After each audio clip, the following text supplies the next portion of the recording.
The encounter, San Francisco, February 1972. The Pacific Athletic Club sat on the second floor of a brick building on Geary Street. That night, the air smelled of leather, magnesium rosin, and the specific sweat of men who had spent decades being thrown against the floor with enough force to splinter wood. The overhead lights above the mats were fluorescent, white, and merciless, the kind of light that forgives no imperfections and hides no scars. Outside, the San Francisco fog pressed against the windows, as if trying to get in. Inside, 86 people were squeezed against the walls and into folding chairs lined up on three sides of the central mat.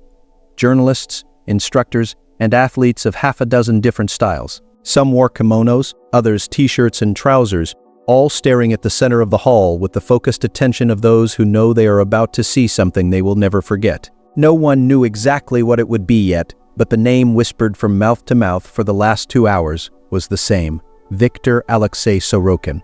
Viktor Sorokin was 31 years old in February 1972. He stood 1.93 m, 6'4" tall, and weighed 118 kilograms, 260 pounds, without a measurable gram of fat, according to a physical exam the Soviet Olympic Committee had conducted 3 months earlier in Moscow in preparation for Munich. He was the reason people were there. To those who understood fighting, he was the most convincing argument the world had produced in the last decade for a single idea: that Greco-Roman wrestling was the most complete combat system ever developed by human civilization.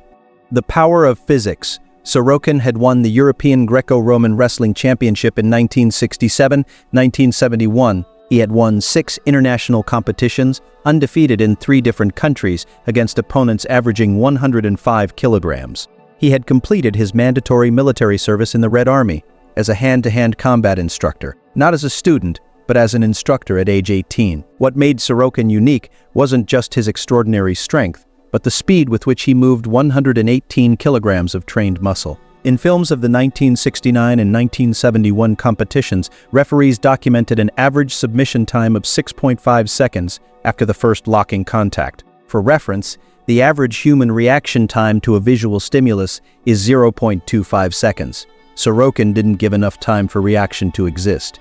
The physics behind it was simple and brutal. Greco-Roman wrestling prohibits holds below the waist, meaning all the style's power is concentrated in the upper torso, shoulders, neck, and arms, the human upper train at its maximum developmental peak. A high-level Greco-Roman wrestler generates enough rotational torque in the hip to transfer, according to biomechanical studies from the University of Prague published in 1968, between 480 and 520 kilograms of force per square meter at the moment of a high-amplitude throw. The clash of philosophy. Viktor Sorokin's psychology was built on a conviction he never hid. For him, martial arts not based on real contact, real clinching, and real body-to-body pressure were, in his words, theater in uniform. He had deep respect for sambo fighters, high-level judokas, and boxers with solid foundations. For the rest, styles relying on strikes, distant kicks, and philosophies prioritizing fluidity over structure, his opinion never wavered. They were systems built to impress audiences, not to survive the first second of real contact with an opponent weighing over 100 kilograms. That night, Sorokin had just finished a 40-minute technical demonstration. He had thrown 3 volunteers from the audience, all over 85 kilograms, with clinical precision and no apparent effort. During the Q&A session, a journalist from Black Belt magazine, named Peter Walsh, asked what Sorokin thought of Bruce Lee and his Jeet Kune Do.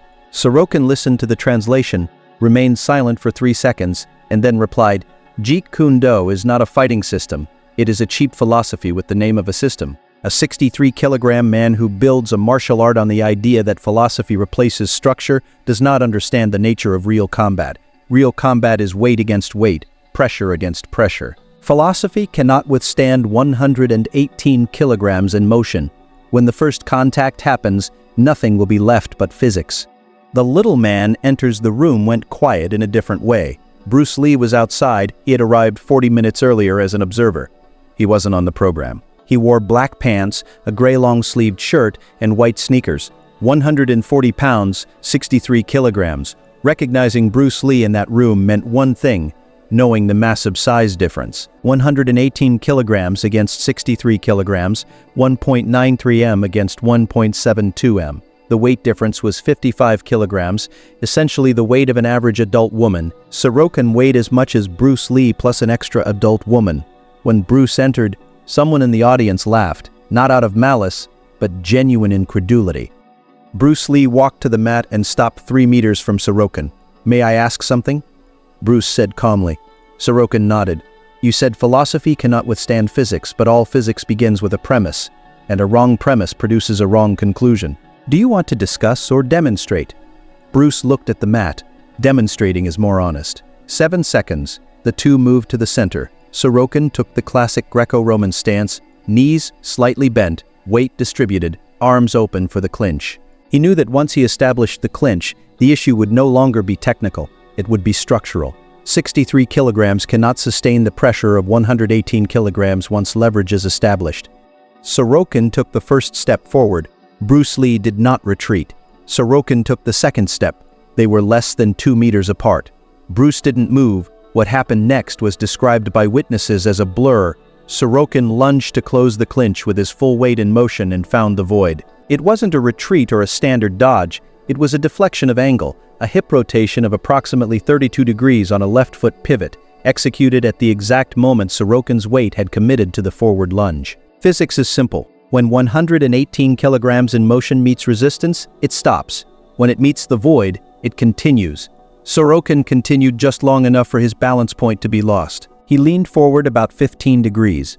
In that instant, Bruce Lee was at his side, the blind spot. With a palm strike that was more of a concentrated release of force than a punch, Bruce amplified the imbalance Sorokin had already created. Viktor Alexei Sorokin, 3-time European champion, went down.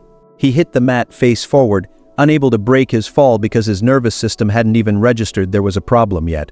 Peter Walsh's stopwatch read 7 seconds. The aftermath, the room was silent for 4 seconds. Bruce Lee didn't look at the crowd. He extended a hand to Sorokin. The Russian athlete took the hand, stood up, and said in English, "No interpreter needed. I had the wrong premise." "Which premise?" Walsh asked.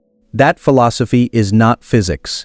Years later, in 1975, Sorokin reflected on that night, "I thought system meant a set of techniques." What Bruce Lee had built was a principle of reading movement, not resisting movement, but reading it.